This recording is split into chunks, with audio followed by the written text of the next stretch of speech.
পুরো মধ্যপ্রাচ্যে যেন একের পর এক সারপ্রাইজ নিয়ে হাজির হচ্ছে ইরান। তারা এমন সব আধুনিক টেকনোলজি সামনে নিয়ে এসেছে যা বিশ্বের বড় বড় বিজ্ঞানীদেরকেও অবাক করে দিয়েছে।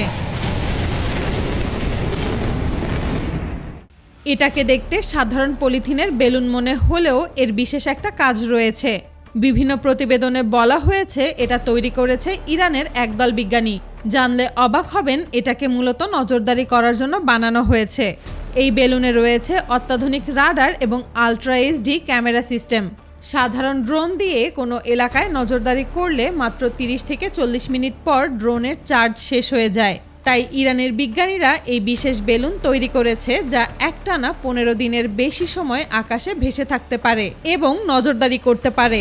সবথেকে অবাক করা ব্যাপার হলো পলিথিন স্বচ্ছ হওয়ার কারণে মাটি থেকে মাত্র 200 মিটার উপরে উঠলেই এটাকে আপনি আর খুঁজে পাবেন না, মেঘের সাথে মিলিয়ে যাবে।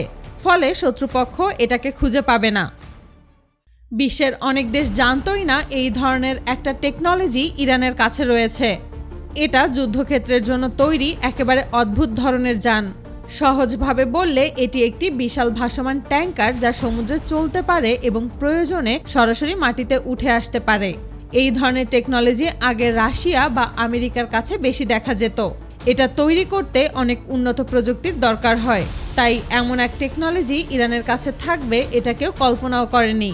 সাধারণত যুদ্ধের সময় সৈন্য এবং অস্ত্র নামাতে হলে সাধারণত জাহাজকে বন্দরে ভিড়তে হয়, কিন্তু যদি সৈকতে কাদা থাকে বা কোনো পোর্ট না থাকে তাহলে জাহাজ থেকে কিছু নামানো কঠিন হয়ে যায়। তখন এই যানটা সরাসরি পানি থেকে উঠে মাটিতে চলে আসে। এর সবচেয়ে ভয়ঙ্কর দিক হলো শত্রুকে ধোঁকা দেওয়ার ক্ষমতা। শত্রুরা বুঝতেই পারবে না কখন সৈকতে হঠাৎ করে সৈন্য নামিয়ে দেওয়া হলো। ইরান তাদের ভবিষ্যতের মিসাইল সিস্টেমকে কোন লেভেলে নিয়ে গেছে তা এই সিস্টেম দেখলেই বুঝতে পারবেন। সাধারণ মিসাইলের মতো এই মিসাইল ছোড়ার জন্য আলাদা করে কোনো গাড়ির দরকার হয় না, শুধু প্রয়োজন হয় এক বিশেষ স্ট্যান্ডের। সিগন্যাল পাওয়া মাত্রই এই মিসাইল এই স্ট্যান্ড বরাবর তীব্র গতিতে উড়ে যায়। এতে করে একটা স্ট্যান্ড ব্যবহার করে কয়েক শত মিসাইল লঞ্চ করা যায়।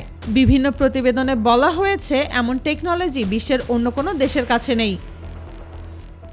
ইরান পুরো যুদ্ধের মোড় ঘুরিয়ে দিয়েছে যখন তারা এই বিশেষ রোবট সামনে নিয়ে এসেছে। মূলত মধ্যপ্রাচ্যের এই সময় ইরান এমন একটা রোবট সামনে নিয়ে আসবে এটা অনেকেই ভাবতে পারেনি। এটা দেখতে ছোট হলেও এটা খুবই শক্তিশালী। এটাকে মূলত যুদ্ধক্ষেত্রের সৈন্যদের সাহায্য করার জন্য বানানো হয়েছে। যে সকল জায়গায় সাধারণ সৈন্যরা যেতে পারে না সেখানে এই রোবট পাঠিয়ে দেওয়া হয়। জানলে অবাক হবেন, এই রোবট নিজে থেকে গুলি ছুটতে পারে, ছোট মিসাইল লঞ্চ করতে পারে, এমনকি এতে ব্যবহার করা এআই টেকনোলজির কারণে নিজে নিজে পথ খুঁজে বের করতে পারে।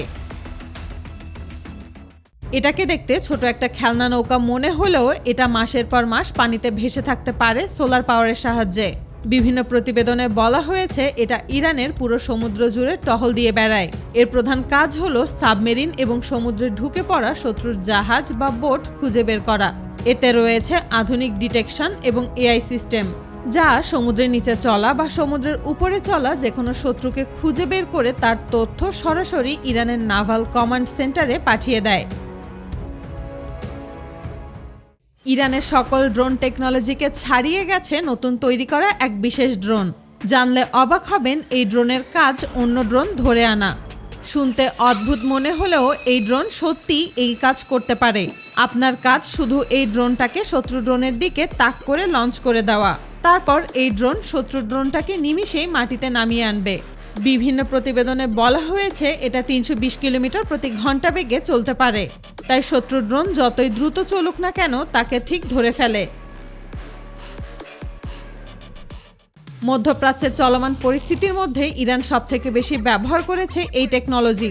এটা মূলত শত্রুকে ধোঁকা দেওয়ার একটা টেকনোলজি।